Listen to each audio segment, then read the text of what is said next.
Why is the consciousness observing a particular body? Like, for example, my body. Why? Oh, my thoughts. Why is it?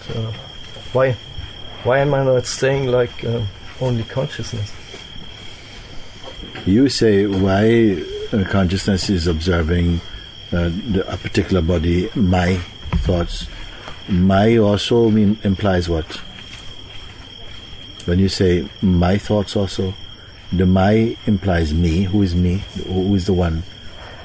We say my thoughts. Also, so this in this me itself, which is an aspect of consciousness, but now it has been modified into the form of a person. That says it's the person idea of consciousness that feels that it has thoughts.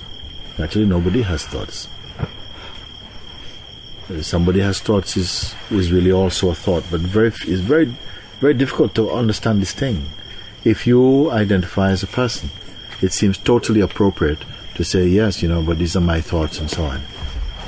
So you will probably very rarely hear this type of response in a genuine satsang, because there are people who say these things, but it's not appropriate at the time because most people, they don't get it, they don't see, they don't understand what to say.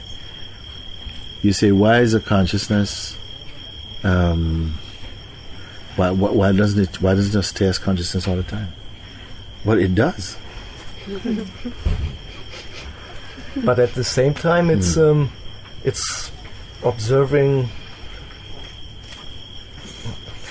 Okay. At the same time, it's kind of personal. Yeah, there's a question in there you're asking, and in honesty, yes, why is a consciousness?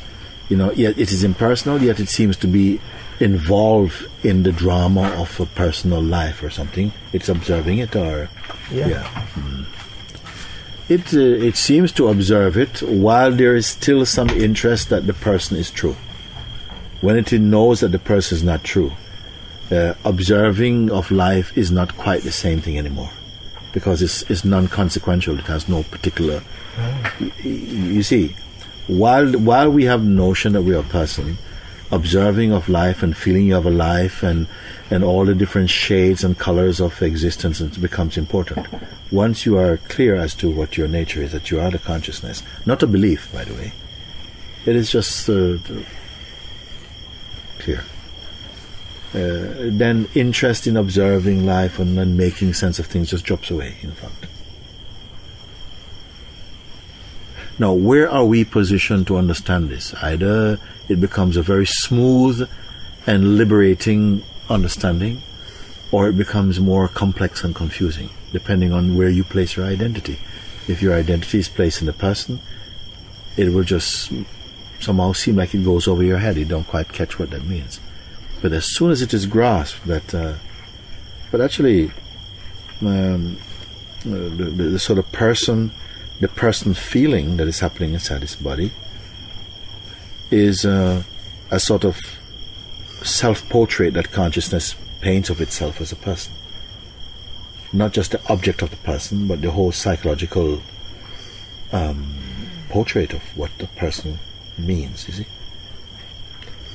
What I experienced the last days was that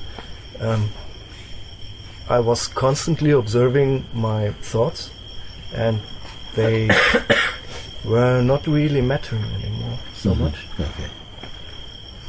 Observing has this power also, because as you observe, something becomes obvious, that the thing that you're observing has no life independent of your observing of it.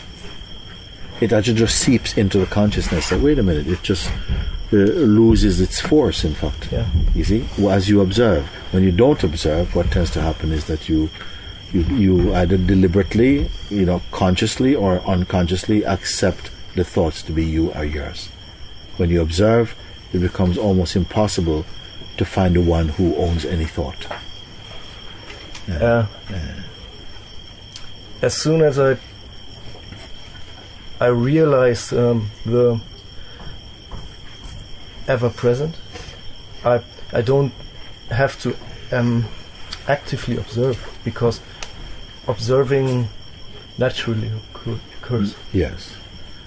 Observing happens casually, neutrally, because when you discover your true self, it has no benefit to draw from psychological thinking or identity. You're again in your natural state. While we are in the state of personhood, our thoughts and ideas are very important to us. When you are again the self, thoughts and ideas are just thoughts and ideas, nothing at all much about them.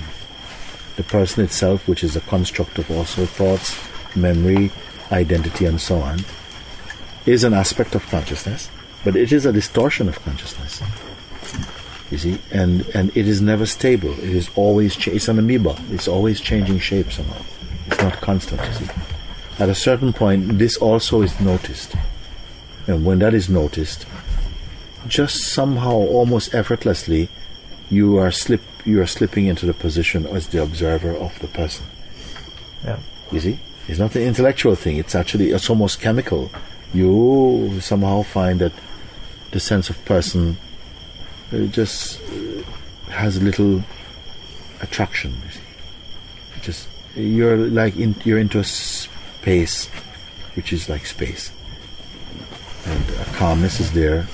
The urgency about thought or any sort of problem to solve or any of these things becomes very light and almost casual, almost uninteresting to him. Because the pure self is not trying to figure out anything. The pure self, where is it? In this body, the pure self, the egoic identity, the state of being, the absolute consciousness, it's all here. And they're, in a sense, you can say, they all the things like the identity, the personhood, the weakness, all of these, they can quietly slip away, except one thing cannot slip away, that absolute standpoint. Yeah. That alone cannot slip. All the others are sort of like somehow relative. As you awaken to them, they become phenomenal to you. Also, the observing can become phenomenal. Yes. When the observing is phenomenal, itself is phenomenal, all the pressure inside the consciousness disappears. Sometimes I have the feeling I observe the person observing. Is that maybe what you mean? Yes, in the purest sense, even that is saying too much. Yeah. What is left is just a total state of contentment beyond the concept of contentment itself. You're just in your natural state, an effortless state. You're not turning any machinery. Functioning of the senses, functioning through the senses is taking place. Perception of functioning is naturally there. It's not that there's somebody going, oh, I'm perceiving through the senses. No, it's all one organic whole functioning, you can say that. Functioning is also perceived, you can say that. But it's so totally innocent, there's no cleverness about it. There's nothing at all, nothing like, oh, wow, I'm perceiving. No, there's no excitement about it. It's like, so what? It's not any more than an insect on one level. I say more than that because the consciousness manifests in a much more complex, much more sophisticated way, you can say, through the human instrument than it does through, say, a mosquito or something like that. Therefore, it is said that the human form is itself auspicious manifestation of consciousness. Like this. Because in this form, the consciousness can contemplate itself. Yeah. You see, and be free from delusion. Yeah.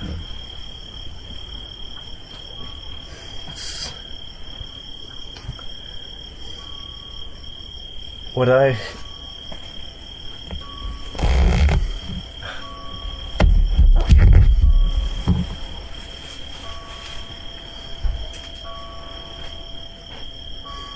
it's somehow recognizable in every object. Also, I experience it like from every object is also coming this silence, and it's also objects are wrapped in this silence. and my mind is wrapped in the silence. So I don't know.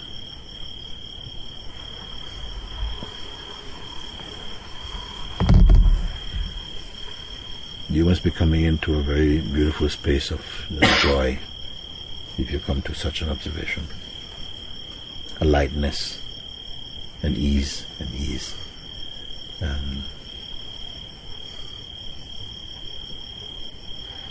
the joy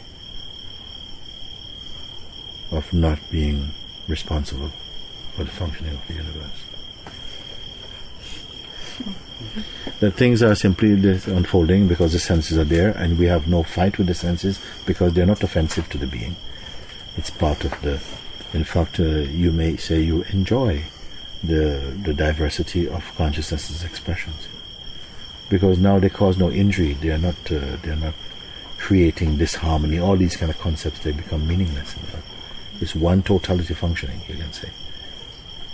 And when you, as a person, is out of the picture, it becomes very beautiful. Exquisite, I don't want to say exquisite because it's not a kind of phenomenal beauty in that sense. The beauty is in the effortlessness of being, you know, not in the features of being necessarily. That also you can include, but just your own effortlessness, because we suffer from our effortfulness. Oh, that's true. You see, because we are trying so hard to kind of get life and to do something with life, and it's just you see. But when you discover that the life takes care of life, and somehow it's quietly understood that the sense of person is only a kind of a role that consciousness plays somehow. You know, that the person really has no real autonomy. The autonomy is the self's autonomy. The person is not independent of that. And it's only a sense. Then you don't mind even that sense being there, because you're understanding in the correct context and perspective. But when you believe in the person, you believe you are the person, then it's a severe contraction of consciousness. And it becomes, it's like you're a living headache. Because you're just banging yourself against the universe, and trying to, not making sense, not feeling the sense of completeness, restless, rarely in a state of compassion or lightness or openness, because the state of personhood is quite a vulnerable state, and I would say even an aggressive state. And so it's not open. What is aggressive tends not to be open. When you're not open, you suffocate your spontaneity. Where does the effortlessness come from? It is there. It's just It doesn't come, in fact, because it actually doesn't go either. It is there. You know? You see, I mean, and it is totally experienced as that. It doesn't come. I mean, we use language in that way, in the same way you say that the sun rises and sets. The sun go up and the sun go down, whereas in fact the sun doesn't go anywhere at all. It is relative to the earth. It is totally still. It is the earth that turns, but you don't feel the earth turning. It is experienced as though it's the sun that is going down, because somehow the earth is turning, but you don't feel the turning earth. You feel fairly still, and the sun is going down. It's only when you know the thing that it becomes obvious. When you don't know something, it seems like it's the most, it's just so far away. And so, when you are aware of it, when you're conscious of it, when you recognize it, it's just simple. My God, how it happened that I did not see this before? You know? It's like a failure picture. You have a picture, and you must seek the failure in the picture. The and failure is what? It's like a mistake in the picture. And as soon as you see it, then you can't not see it. Not see it. Yeah. Yes. Is it like that, maybe? I wasn't following actually what you were saying. You say that there's something mistake.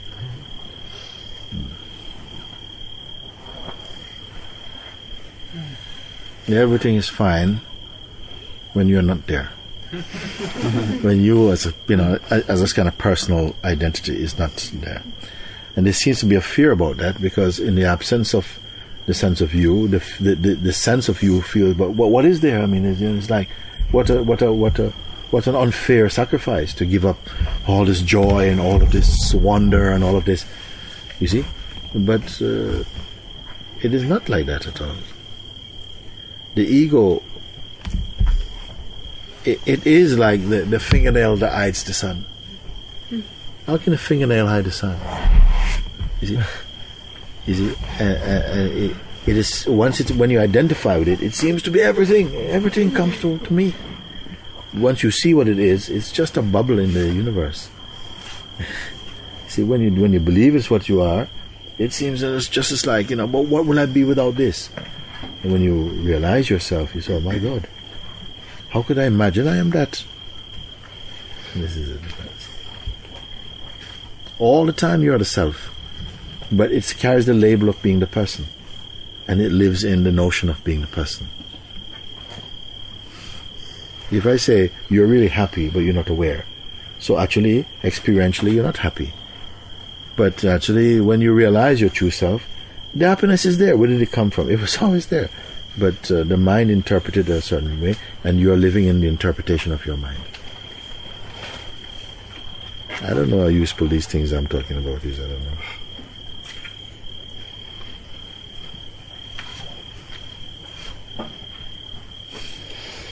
Because it is so beautifully simple, actually.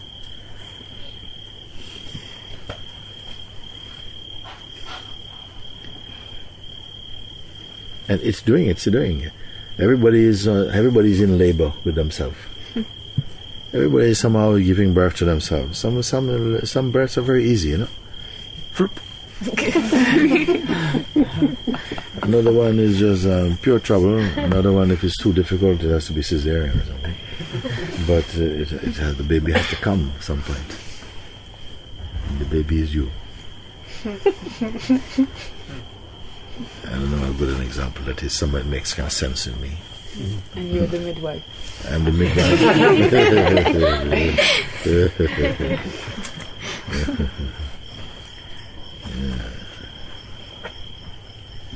Football? Blow the horn. Has anybody seen the remote control? Oh, yes. I am the remote control, my dear.